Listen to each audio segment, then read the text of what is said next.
Lo escuché cuando apenas estudiaba mi educación primaria en un colegio católico. Los sacerdotes y las religiosas nos decían hasta el cansancio: Cuba es un país comunista. En Cuba, el gobierno quita las casas y se lleva a los hijos de las familias. En Cuba, a las personas les lavan el cerebro para que acepten el comunismo. Todo esto lo acompañaban con gritos y gemidos que salían de un aparato de radio de onda corta. Además, nos advertían que los comunistas cubanos invadirían México y que el camino que teníamos que seguir era rezar y pedirle a Dios y a la Virgen de Guadalupe que nos cubrieran con su manto. Las calles estaban saturadas, recuerdo, de carteles que rezaban: cristianismo sí, comunismo no. Para ese momento tendría yo tal vez 6 años. Volví a huir de Cuba en el año de 1968, cuando miles de estudiantes salieron a protestar en las calles céntricas de la Ciudad de México. Pude reconocer muchas banderas de Cuba con sus rayas azules y blancas y su estrella nívea con fondo triangular rojo.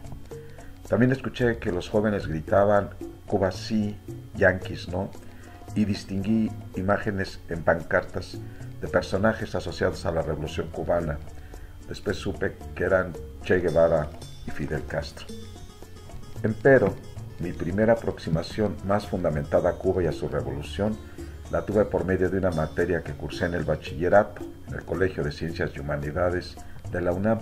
Una maestra nos asignó a mí y al equipo donde participaba precisamente este tema para exposición en clase: la Revolución Cubana. En la biblioteca encontramos primero el libro de Ríos, Cuba para principiantes, pero también llegó a nuestras manos el texto de La historia me absolverá. Ahí nos enteramos de la situación de pobreza que mantenía la mayoría de la población de la isla, del control económico y político del imperio norteamericano sobre Cuba, del golpe de Estado que perpetró Fulgencio Batista el 10 de marzo de 1952 bajo el auspicio del imperialismo norteamericano, de la existencia de un grupo de cerca de 70 jóvenes universitarios encabezados por el estudiante de Derecho Fidel Castro Ruz. Habían intentado tomar el control militar del cuartel Moncada el 26 de julio de 1953. Del fracaso en su intento y de la tortura, encarcelamiento y muerte de que fueron objeto por parte de las fuerzas militares. De la coincidencia de este año con el centenario del nacimiento del independentista José Martí, de la manera en que el juicio al que fue sometido Fidel Castro de acusado pasó a ser acusador de la dictadura de Batista, y de la forma en que la expresión final de su defensa ha trascendido hasta la actualidad: condenadme, no importa, la historia me absolverá.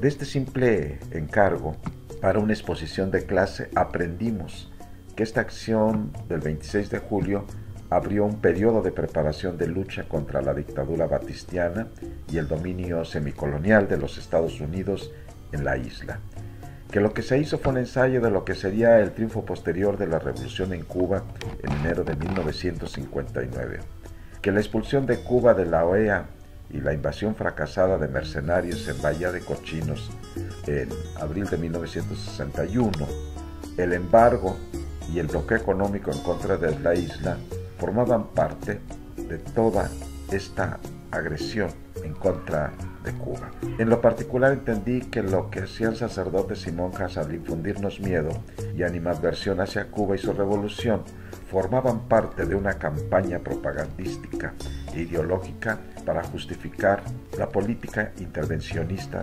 estadounidense.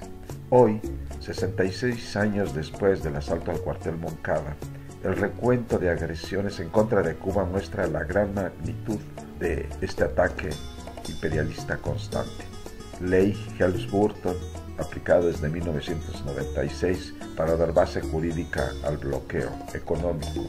Acciones de sabotaje, atentados contra los dirigentes de la revolución, utilización de medios para realizar propaganda negra como Radio y TV Martí, el New York Times, El País o Internet Task Force, y uso de blogueros para hacer actividad antigubernamental de ciberdisidencia, apoyada desde los Estados Unidos por empresas como Google y Yahoo.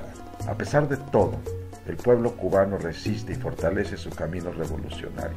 En el presente pienso que los gobiernos estadounidenses deberían dejar a la población de cada país decidir por sí misma su propia historia.